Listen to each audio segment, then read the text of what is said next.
Selamat siang, perkenalkan nama saya Katarina Ayu Puspitasari. Di sini saya akan menjelaskan tentang kalimat efektif. Pengertian kalimat efektif. Kalimat efektif adalah kalimat yang dapat mengungkapkan gagasan penutur atau penulisnya secara tepat sehingga dapat dipahami oleh pendengar atau pembaca secara tepat pula. Efektif dalam hal ini adalah ukuran kalimat yang memiliki kemampuan menimbulkan gagasan atau pikiran pada pendengar atau pembaca. Dengan kata lain, kalimat efektif adalah kalimat yang dapat mewakili pikiran penulis atau pembicara secara tepat sehingga pendengar atau pembaca dapat memahami pikiran tersebut dengan mudah, jelas dan lengkap seperti apa yang dimaksudkan oleh penulis atau pembicaranya. Dari beberapa uraian di atas, dapat diambil kata kunci dari definisi kalimat efektif, yaitu sesuai kaidah bahasa, jelas dan mudah dipahami. Jadi, kalimat efektif adalah kalimat yang sesuai dengan kaidah bahasa, jelas dan mudah dipahami oleh pendengar atau pembaca. Kalimat efektif syarat-syarat sebagai berikut. Yang pertama, secara tepat mewakili pikiran pembicara atau penulisnya. Yang kedua, mengemukakan pemahaman yang sama tepatnya antara pikiran pendengar atau pembaca dengan yang dipikirkan pembaca atau penulisnya. Ciri-ciri kalimat efektif.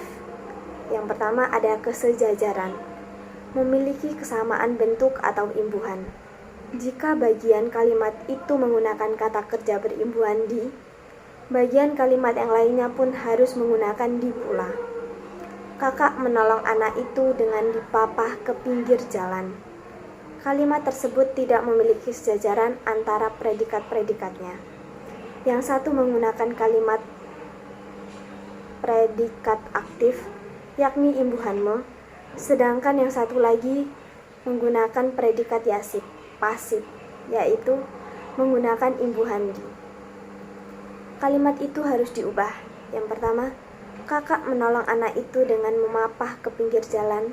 Yang kedua, anak itu ditolong kakak dengan dipapahnya ke pinggir jalan. Yang kedua ada kehematan. Kalimat efektif tidak boleh menggunakan kata-kata yang tidak perlu. Kata-kata yang berlebihan, penggunaan kata yang berlebihan hanya akan mengaburkan maksud kalimat. Bunga-bunga mawar, anyelir, dan melati sangat disukainya. Pemakaian kata bunga-bunga dalam kalimat di atas tidak perlu. Dalam kata mawar, anyelir, dan melati terkandung makna bunga. Kalimat yang benar adalah mawar, anyelir, dan melati sangat disukainya. Yang ketiga, penekanan. Kalimat yang penting harus diberi penekanan. Caranya yang pertama, mengubah posisi dalam kalimat, yakni dengan cara meletakkan bagian yang penting di depan kalimat.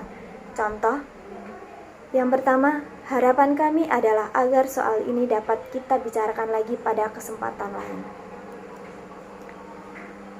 Menggunakan menggunakan repetisi, yakni dengan mengulang-ulang kata yang dianggap penting. Contoh, dalam membina hubungan antara suami istri, antara guru dan murid, antara orang tua dan anak, antara pemerintah dan rakyat, diperlukan adanya komunikasi dan sikap saling memahami antara satu sama lain. Menggunakan pertentangan, yakni menggunakan kata yang bertentangan atau berlawanan makna atau maksud dalam bagian kalimat yang ingin ditegaskan. Contoh, anak itu tidak malas tetapi rajin. Ia tidak menghendaki perbaikan yang sifatnya parsial, tetapi total dan menyeluruh. Yang selanjutnya, kelogisan. Kalimat efektif harus mudah dipahami. Dalam hal ini, hubungan unsur-unsur dalam kalimat harus memiliki hubungan yang logis atau masuk akal. Contoh, waktu dan tempat saya persilahkan. Kalimat ini tidak logis atau tidak masuk akal karena waktu dan tempat adalah benda mati yang tidak dapat dipersilahkan. Kalimat tersebut harus diubah, misalnya, Bapak penceramah, saya persilakan untuk naik ke podium. Yang selanjutnya, kesepadanan. Yang dimaksud dengan kesepadanan ialah keseimbangan antara pikiran atau gagasan dan struktur bahasa yang dipakai. Kesepadanan kalimat ini diperlihatkan oleh kesatuan gagasan yang kompak dan kepaduan pikiran yang baik. Kesepadanan kalimat itu memiliki beberapa ciri, seperti tercantum di bawah ini. Kalimat itu mempunyai subjek dan predikat dengan jelas. Ketidakjelasan subjek atau predikat suatu kalimat tersebut membuat kalimat itu tidak efektif. Kejelasan subjek atau predikat suatu kalimat dapat dilakukan dengan menghindarkan pemakaian kata depan di, dalam, bagi, untuk, pada, sebagai, tentang, mengenai, menurut, dan sebagainya di depan subjek. Contoh yang pertama, bagi semua mahasiswa perguruan ini harus membayar uang kuliah. Itu salah. Yang benar, semua mahasiswa perguruan tinggi ini harus membayar uang kuliah. Perbaikan kalimat-kalimat ini dapat dilakukan dengan dua cara. Yang pertama, ubahlah kalimat itu menjadi kalimat panjemuk, dan yang kedua, gantilah ungkapan penghubung intra kalimat menjadi ungkapan penghubung antar kalimat sebagai berikut. Yang pertama, kami datang agak terlambat sehingga kami tidak dapat mengikuti acara pertama, atau kami datang terlambat, oleh karena itu kami tidak dapat mengikuti acara pertama. Yang selanjutnya, keparalelan. Yang dimaksud dengan keparalelan adalah kesamaan bentuk kata yang digunakan dengan kalimat itu. Artinya, kalau bentuk pertama menggunakan nomina, kalau bentuk pertama menggunakan verba, bentuk kedua juga menggunakan verba.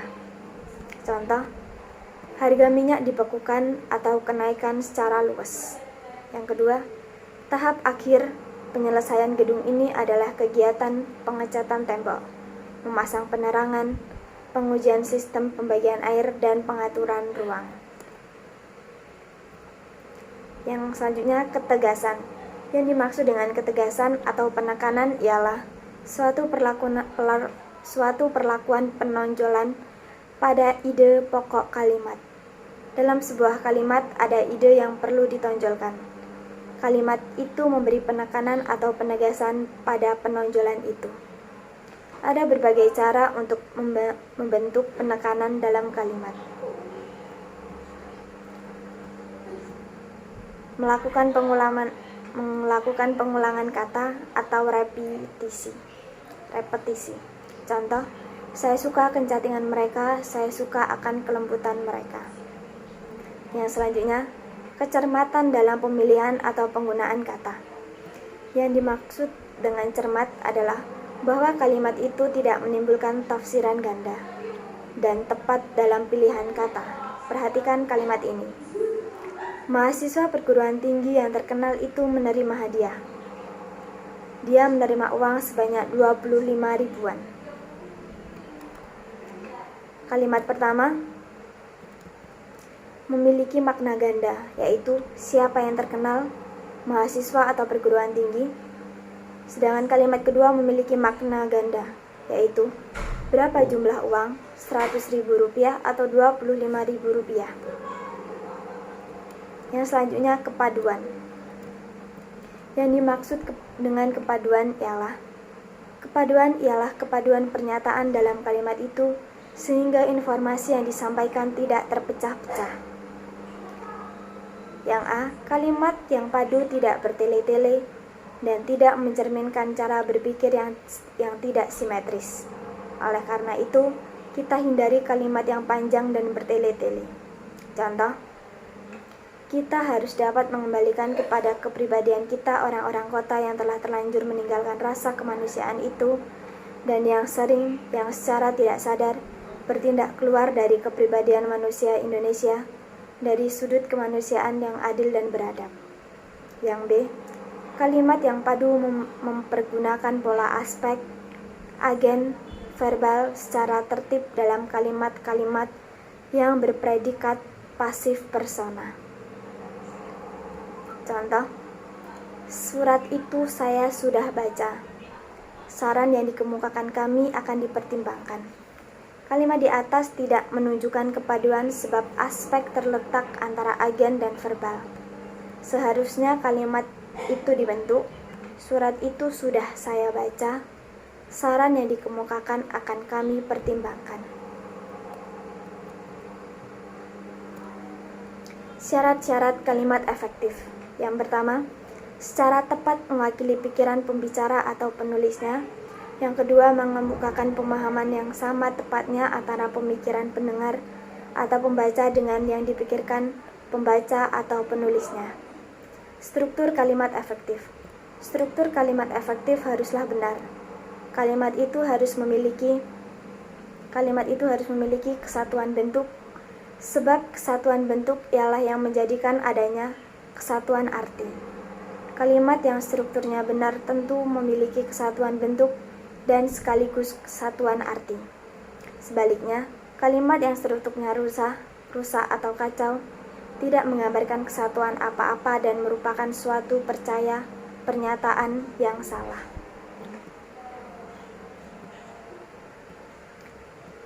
Kesimpulannya, kalimat efektif adalah kalimat yang dapat mewakili pikiran penulis atau pembicara secara tepat sehingga pendengar atau pembaca dapat memahami pikiran tersebut dengan mudah, jelas, dan lengkap, seperti apa yang dimaksud oleh penulis dan pembicaranya. Unsur-unsur dalam kalimat meliputi subjek S, predikat P, objek O, pelengkap pel, dan keterangan ket.